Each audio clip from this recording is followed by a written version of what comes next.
पाकिस्तान तहरीक इंसाफ सिंध के सीनियर रहनुमा और रुकन सिंध असम्बली खुर्रम शेर जमान ने कहा है, हम अवाम को हकीकत से आगाह करना चाहते हैं। पीपी हुकूमत को वफाक से अब तक 3500 अरब रुपए मिल चुके हैं। हुकूमत सिंध बताए कि ये पैसा कहाँ गया। पिछले 10 साल में पाकिस्तान पीपल्स पार्टी को सिर्फ वफाक से अंदाजन कोई 3,500 अरब रुपए इनको मिले हैं। 3,500 अरब रुपए इनको मिलने के बाद भी जो है आज हमारे शहर के अंदर जो हालात हैं वो हम सब ने देखे हैं और इनकी बहुत सारी वजूहत हैं। पहली सबसे बड़ी वजह जो है सूबे सिंध के अंदर तबाही की, और जो हमने कराची शहर में देखा, जो हमने ठट्टा में देखा, जो हमने हैदराबाद में देखा, उसकी सबसे बड़ी जो वजह है वो करप्शन है। करप्शन सबसे अहम वजह है जिसकी वजह से हमने ये शहर के अंदर बर्बादी देखी है। उन्होंने मजीद कहा कि वजीर आला और वजीर बल्दियात को एक दिन पहले होश आया कि बारिश होने वाली है। वजीर बल्दियात जो कि बड़ी बदनीयत इंसान है, जो कि सबसे बड़ी बात कि आके खुलेआम झूठ बोलते हैं, और हैरत यह है कि नालायक आला जो हैं वो भी लगे हुए हैं, वो भी अपने शूटिंग पे निकले हुए हैं और एक अपनी फ़ोटोग्राफी चल रही है उनकी, कभी कहीं पे जाके वो चाय पी रहे हैं, कहीं जाके तस्वीरें खिंचवा रहे हैं। मेरा सबसे पहला सवाल यह है कि वज़ीर आला को 2 दिन पहले होश आया कि कराची शहर के अंदर बारिश होने वाली है। वज़ीर बल्दियात कहते हैं, वफाक ने कुछ नहीं किया। 18वीं तरमीम के बाद सारे इख्तियारात सिंध हुकूमत के पास हैं। वज़ीर बल्दियात जो है वो KMC के ऊपर इल्ज़ामात लगा रही है मेयर के ऊपर कि मेयर ने काम नहीं किया, और उसके साथ साथ वज़ीर बल्दियात ये कह रहे हैं कि वफाक ने कुछ नहीं करा। जनाब आला, मैं सबसे पहले आवाम को ये बताना चाहूँगा कि 18वीं तरमीम के बाद सूबे सिंध की जितनी ज़िम्मेदारियाँ हैं वो पाकिस्तान पीपल्स पार्टी की हैं, वो सिंध हुकूमत की हैं, और मेरे ख्याल से वफाक को 18वीं तरमीम को बर्दाश्त नहीं करना चाहिए। 18वीं तरमीम के ज़रिए जितना नुकसान सूबे सिंध को हो रहा है, 18वीं तरमीम की वजह से जितनी करप्शन सूबे सिंध में हो रही है, 18वीं तरमीम की वजह से जितना सूबे सिंध की आवाम को सिसकाया जा रहा है, 18वीं तरमीम की वजह से आवाम की चमड़ी उतारी जा रही है, अरबों रुपए की करप्शन हो रही है। खुर्रम शेर जमान ने मजीद कहा कि पीपल्स पार्टी ने नालों पर प्लाटों की कटिंग की, नालों की ज़मीन को बेचा। पहले तो कहा जाता था कि चाइना कटिंग हुई है, चाइना कटिंग के ज़रिए पाक्स की ज़मीन के ऊपर जो है वो कब्ज़ा कर लिया गया है, लेकिन अब जो है वो नदी नालों के ऊपर कटिंग की गई है, और बहुत सारी ऐसी ज़मीनें हैं जिनको बेच दिया गया है। जो नाले हैं उन नालों के ऊपर कटिंग की गई है, जिसकी वजह से नाले जो हैं उनकी जो चौड़ाई है वो कम हो गई है। अगर शहर में चाइना कटिंग भी हुई तो उसका ज़िम्मेदार कौन है? ये सारी चीज़ें सिंध हुकूमत पाकिस्तान पीपल्स पार्टी की सरपरस्ती और इनके साए तले हुई है, क्योंकि 11 साल से पाकिस्तान पीपल्स पार्टी की हुकूमत सूबे सिंध के अंदर इक़्तिदार के अंदर है।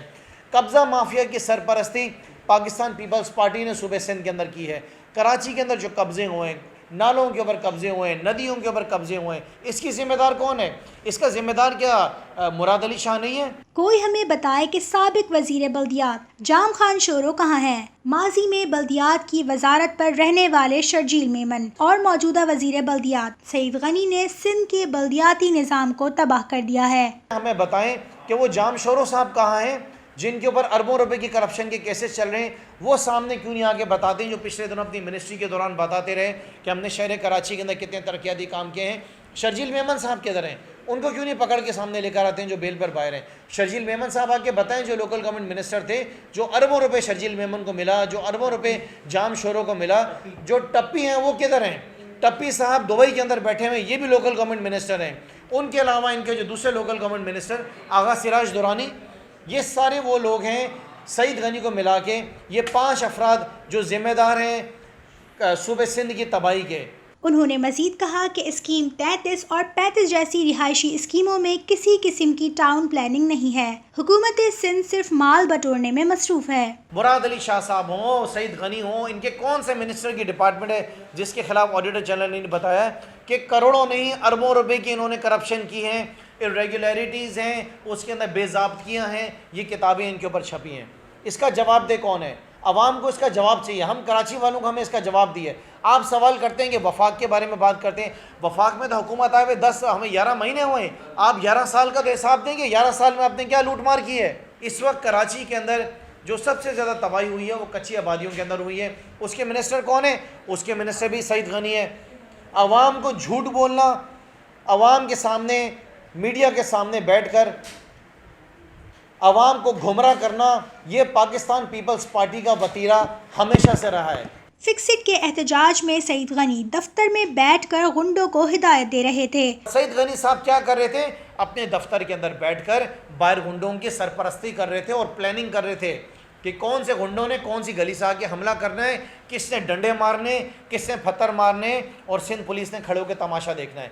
ये प्लानिंग कर रहे थे सईद गनी साहब। के इलेक्ट्रिक की वजह से हलाकतें हुई हैं। के इलेक्ट्रिक के सीईओ ने यकीन दिलाया था कि हम तैयार हैं। जो के इलेक्ट्रिक के मालिकान हैं, मैं वफाक से कहता हूँ उनको अरेस्ट किया जाए, उनके खिलाफ FIR काटी जाए, उनको जेलों के अंदर डाला जाए। हमारे बच्चे मर गए हैं। जो ये कर क्या रहे थे, मैं आपसे बताऊं कि 3 दिन पहले मेरी इनसे मीटिंग हुई है। मुझे के इलेक्ट्रिक के CEO ने, क्या नाम, मोनस इलाही ने, CEO ने, इन्होंने मुझे मीटिंग के दौरान कहा, आज बारिश से 3 दिन पहले, कि हमने सारी तैयारियां मुकम्मल कर ली हैं, किसी को करंट नहीं लगना है, कोई लोड शेडिंग नहीं होनी है। ये मीटिंग के अंदर उन्होंने मुझे यकीन दिलाई। पाकिस्तान तहरीक इंसाफ कराची के प्लेटफॉर्म से मैंने उनसे जो है जाके मीटिंग की थी, एंड आई वाज अश्योर्ड कि ये सारी चीज़ें नहीं होंगी, लेकिन उसी तरीके से हलाकतें हुई हैं।